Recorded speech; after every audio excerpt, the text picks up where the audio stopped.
Salut les copains, et nous voici dans une nouvelle vidéo sur nos aventures en Australie. C'est parti!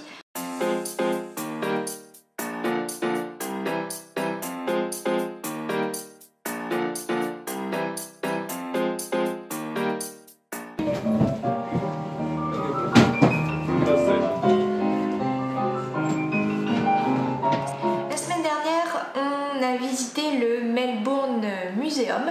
Donc le Melbourne Museum, en fait, pour moi, il se divise en deux grandes parties. La première partie, en fait, c'est vraiment une espèce de science muséum ou de musée d'histoire naturelle, puisque vous avez toute l'histoire de notre chère planète avec les différents minéraux, les différentes bestioles qui la peuplent, les dinosaures, le monde sous-marin, les insectes et évidemment toute une horde d'animaux empaillés.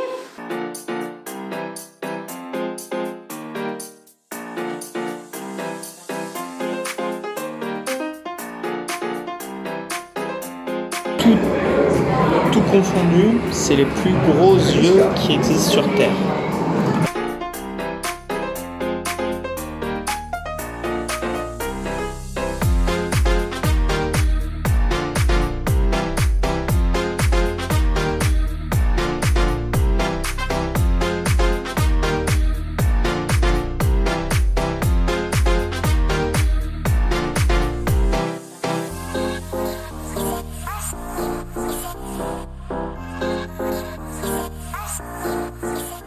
Donc, comment vous dire que ce n'est pas la partie qui m'intéresse le plus, parce que je trouve que du coup j'ai déjà vu ça que ce soit au musée d'histoire naturelle à Paris ou dans d'autres musées dans le monde. C'est plutôt la deuxième partie qui m'a intéressée, celle qui concerne la ville de Melbourne. Moi j'ai été vraiment intéressée par cette partie-là, puisqu'elle vous explique en fait Melbourne et comment Melbourne est devenue un peu la capitale de la région du Victoria. Et comment elle a évolué au fil des années, notamment les chercheurs d'or, parce qu'on sait que le Victoria est une région où il y a pas mal d'or, et l'Australie en général, où il y a donc des mines d'or. Et donc tout commence à Ballarat, qui est donc pas très loin de Melbourne, et où là vraiment on peut chercher de l'or. Donc ça commence avec cette époque-là. Ensuite vous avez toute une partie sur comment Melbourne s'est développée au fil des siècles, notamment avec l'arrivée des transports en commun et la création du tram, qui est je vais dire le transport en commun historique de la ville. D'ailleurs la semaine d'avant on a fait un tour avec le City Circle Tram, qui est le tram historique du centre-ville de Melbourne. Donc c'est vraiment l'arrivée de ce transport en commun qui a vraiment beaucoup facilité les choses à l'époque dans la ville de Melbourne. On découvre aussi dans toute cette partie du musée l'aspect culturel de la ville. On sait que Melbourne est une ville vraiment très culturelle. Il se passe des tonnes de choses tout le temps, en fait, peuplées de petites arcades qui sont cachées dans le centre-ville de Melbourne et qui ont toutes, chacune, une histoire, qui expose les différentes manifestations qu'il y a pu avoir en Australie, notamment à Melbourne, sur les droits sociaux, les manifestations politiques, etc. Tout ce qui est culturel, avec notamment le footy, qui est l'espèce de football australien. On n'a toujours pas compris les règles, on ne sait pas du tout comment ça se joue, c'est un sport très bizarre. Si un jour j'arrive à percer ce mystère, je vous le raconterai.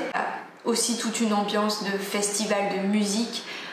L'été, Melbourne accueille un festival de cinéma, des concerts, enfin bref, c'est une ville vraiment qui bouge beaucoup, et cette partie du musée vraiment explique tout ça.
Ensuite, vous avez une dernière partie qui est consacrée à l'héritage aborigène de Melbourne. C'est vraiment un héritage très important, c'est-à-dire qu'on voit l'évolution aussi de la tradition aborigène et des aborigènes, comment ils ont évolué au sein de Melbourne et je pense aussi plus généralement de l'Australie. Donc vous avez toute la partie, on va dire, ancienne qui présente par exemple les premières pirogues tout en bois, les draps qui sont dessinés avec l'art particulier des aborigènes, toutes les séances traditionnelles, les danses traditionnelles, toutes les traditions non verbales et culturelles des aborigènes. Donc les différents costumes en plumes d'oiseaux avec les dents, etc. Les armes quand ils partent à la chasse. Donc vous avez toute cette partie-là du musée qui est très intéressante. Et puis surtout, vous avez comment maintenant tout cet art aborigène est mis en avant quand même en Australie, puisqu'ils ne veulent pas l'oublier, mais aussi comment l'art aborigène est devenu de plus en plus moderne et contemporain.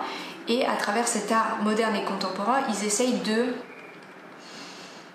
montrer qu'aujourd'hui, il existe toujours des discriminations, des inégalités, qu'on sent toujours qu'il y a du racisme entre, on va dire, des aborigènes et les colons anglais qui sont venus sur cette immense île exterminer toute cette population aborigène, et que maintenant c'est une minorité et qu'il y a beaucoup de discrimination envers eux, que même eux se sentent très mal en fait sur leur propre terre. C'est intéressant de voir comment l'art contemporain aborde ces sujets-là, et je trouve ça très intéressant de l'avoir mis quand même dans un musée sur la ville de Melbourne.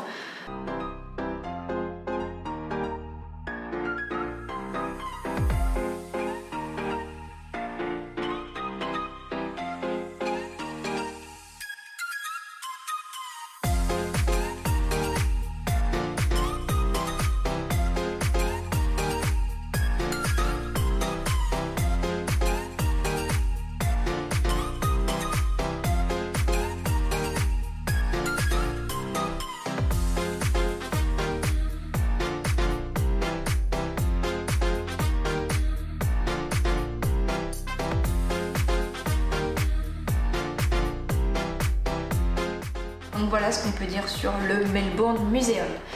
Les amis, j'espère que cette vidéo vous a plu. Mettez un pouce bleu si vous avez aimé. N'oubliez pas de vous abonner pour qu'on puisse discuter de tout ça ensemble. Je vous fais des gros bisous et je vous dis à très bientôt pour une nouvelle vidéo. Allez, salut les copains!